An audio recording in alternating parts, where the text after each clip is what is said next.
আমার আজকের রেসিপি হচ্ছে কাতলা মাছ দিয়ে বেগুন আলুর ঝোল। সেজন্য প্রথমে কাতলা মাছ ভুনা করে নিতে হবে। পরিমাণ মতো সরিষার তেল দিলাম। তেল গরম হয়ে আসলে এর মধ্যে দিয়ে দিচ্ছি পেঁয়াজ কুচি হাফ কাপ। এবার পেঁয়াজটাকে ভেজে নিচ্ছি।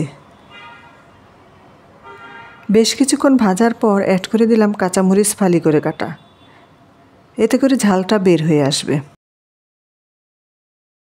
আদা রসুন বাটা দিয়ে দিচ্ছি 1 টেবিল চামচের মতো। পেঁয়াজ যখন ভেজে গোল্ডেন কালার হয়ে আসবে সেই পর্যায়ে আদা রসুন বাটা দিতে হবে।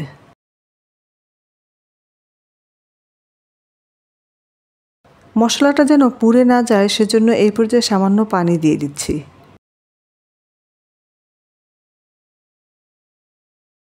দিয়ে এটাকে মিশিয়ে নিচ্ছি। 1 চা চামচ দিচ্ছি হলুদের গুঁড়া, 1 চা চামচ ধনিয়ার গুঁড়া ও 2 চা চামচ মরিচের গুঁড়া। স্বাদ মতো দিচ্ছি লবণ।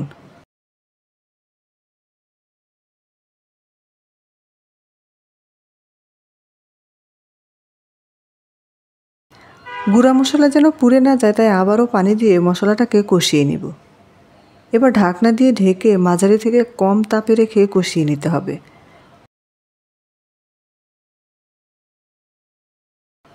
মাঝে মাঝে ঢাকনা খুলতে হবে আর নেড়েচেড়ে দিতে হবে।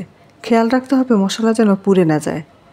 যখন মশলা একদম ভুনা ভুনা হয়ে আসবে এবং মশলা থেকে তেলটা সেপারেট হয়ে যাবে সেই পর্যায়ে অ্যাড করতে হবে কাতলা মাছ।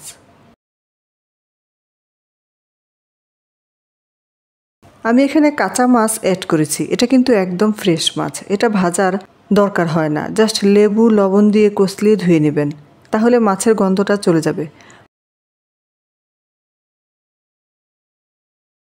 তবে আপনি চাইলে মাছ ভেজেও রান্নাটা করতে পারবেন। অনেকে আছেন মাছ ভাজা ছাড়া খেতে পারেন না, তারা মাছ ভেজে এভাবে ভুনা করে নিতে পারেন।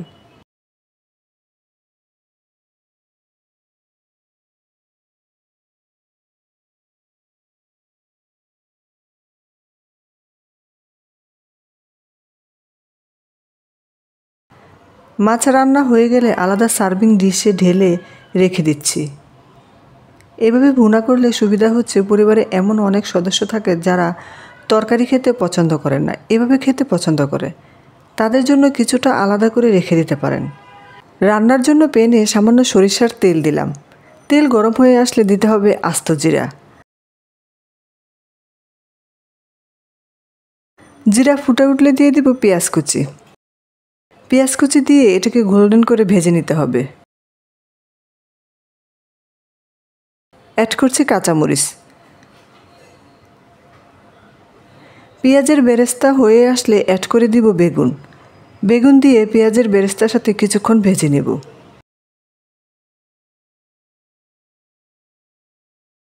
ভাজা হয়ে আসলে অ্যাড করছি আলু। আলু দিয়ে এটার সাথে খুব ভালোভাবে মিশিয়ে নিচ্ছি। স্বাদ মতো দিচ্ছি লবণ। 1 টেবিল চামচ আদা ও রসুন বাটা। মরিচের গুঁড়া দিচ্ছি 2 চা চামচ, ধনিয়ার গুঁড়া 1 চা চামচ ও হলুদের গুঁড়া 1 চা চামচ। ঝালটা আপনারা বাড়িয়ে বা কমিয়ে নিতে পারবেন।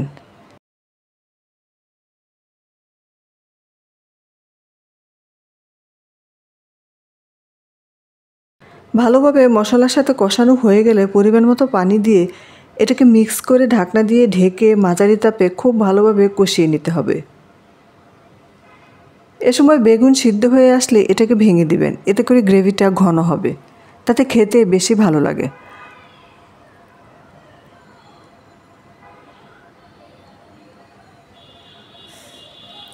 পরিমাণ মতো পানি দিয়ে ঢাকনা দিয়ে ঢেকে বলক আসতে দিব।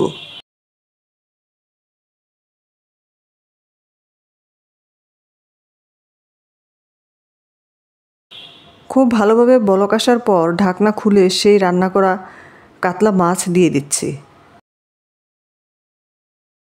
আমি কাতলা মাছ দিয়ে রান্না করেছি, আপনারা রুই মাছ বা যে কোনো বড় মাছ দিয়ে এই রান্নাটা করতে পারবেন।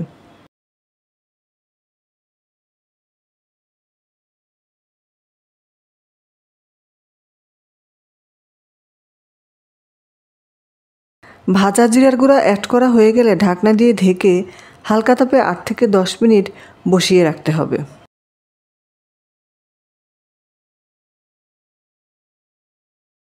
তৈরি হয়ে গেল কাতলা মাছ দিয়ে বেগুন আলুর ঝোল। আশা করছি আমার আজকের রেসিপিটাও আপনাদের কাছে ভালো লেগেছে।